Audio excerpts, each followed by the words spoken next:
Début ce vendredi 21 octobre dans la ville de Tchikapa des travaux de restitution aux députés provinciaux, membres du gouvernement provincial et quelques leaders communautaires des résultats du forum de paix et de cohésion sociale organisé en mai 2022 à Kinshasa. Ces travaux ouverts par le vice-gouverneur et gouverneur d'intérim du Kasaï Gaston Kolechimonga se déroulent dans la salle des plénières de l'Assemblée provinciale du Kasaï. Ils sont organisés par l'ONG Action pour la paix et la concorde APC en partenariat avec Interpeace dans le cadre du projet de renforcer la gouvernance inclusive de la paix en RDC sous financement de l'agence suédoise SIDA. Il s'agit dans cet atelier de présenter les contributions en termes de recommandations formulées à Kinshasa, le plan d'action, les notes de plaidoyer, l'acte d'engagement. Ensuite, faciliter les participants à définir les stratégies de mise en œuvre et de suivi du plan d'action et des notes de plaidoyer. Le vice-gouverneur a dans sa prise de parole appelé les acteurs de la province à soutenir ces plans d'action. Ce cadre constitue pour moi une occasion pour le gouvernement provincial du Kasaï ainsi que pour les partenaires sus-évoqués et les délégués des différentes catégories d'acteurs, y compris les membres des différentes communautés du Kasaï impliquées dans ce processus, de partager les résultats du forum de Kinshasa qui nécessite l'engagement de tout un chacun pour des perspectives efficaces se rapportant à la paix dans la province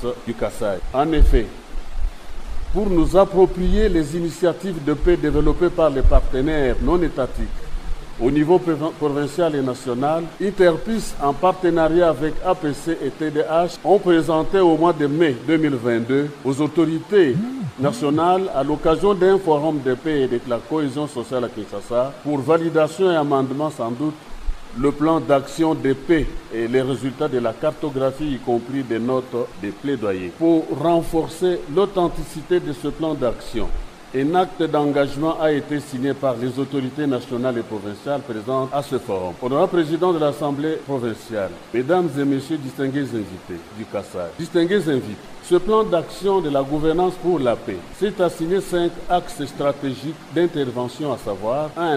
Le renforcement de la gouvernance politique et sécuritaire, 2. La prévention des conflits, 3. La lutte contre l'interférence des politiques dans l'administration coutumière, 4. La transformation sociale et économique, enfin 5. La gestion ou le règlement pacifique des conflits et la transformation socio-économique. Honorable président de l'Assemblée provinciale, mesdames et messieurs, distingués invités, avant de terminer les mots, j'invite toutes les couches de la population de notre province à soutenir les efforts de mise en œuvre de ce plan d'action pour la paix au Kasaï, validé par le gouvernement de la République. Ainsi, je déclare ouvert l'atelier de restitution des résultats du Forum national de paix et la cohésion sociale au Kasaï tenu en mai 2022 à Kinshasa. S'agissant des notes de plaidoyer, Gaston Kolechimonga estime que l'implication du gouvernement de la RDC dans ces processus constitue un facteur de soulagement pour la population du Kasaï. Pendant la mise en œuvre du projet renforcement de la gouvernance inclusive de la paix en RDC,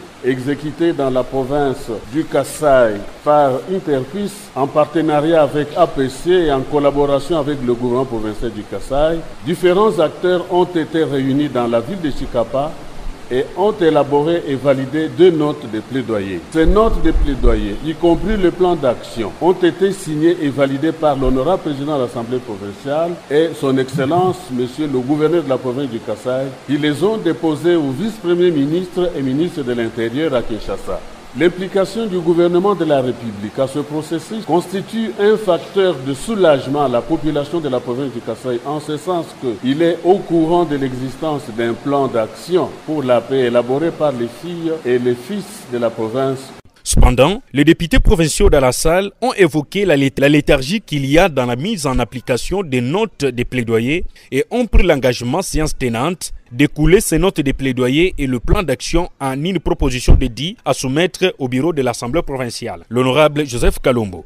Mais il est noté une note de déception parce que depuis que ces forums où ces recommandations ont été adoptées, nous n'avons pas vu la mise en œuvre de ces recommandations. C'est ainsi que moi, en tant qu'élu provincial, je m'approprie de ces recommandations et promets à ce que dans les meilleurs délais, je veux m'impliquer à la rédaction d'un projet dédié qui concerne en fait, les modes de succession dans les pouvoirs coutumiers et tant d'autres recommandations adressées à l'Assemblée provinciale du Kasaï pour encourager davantage les partenaires qui s'impliquent pour qu'il y ait une paix effective dans la province du Kasaï.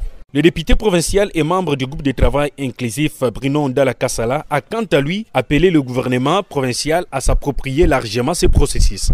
Aux députés provinciaux, aux membres du gouvernement, notamment le ministère de l'Intérieur ou le ministre de l'Intérieur, je voudrais proposer en tout cas qu'ils s'approprient de la question au vu de sa sensibilité, parce que les matières reprises dans ces différents actes d'engagement sont d'une importance, je dirais, vitale, pour la paix en province du Kasaï. Chacun devrait en faire son propre problème pour que nous puissions maintenir ce climat de paix dans notre pays. S'agissant des notes de plaidoyer, Gaston Koulé-Tchoumonga estime que l'implication du gouvernement de la RDC dans ces processus constitue un facteur de soulagement pour la population.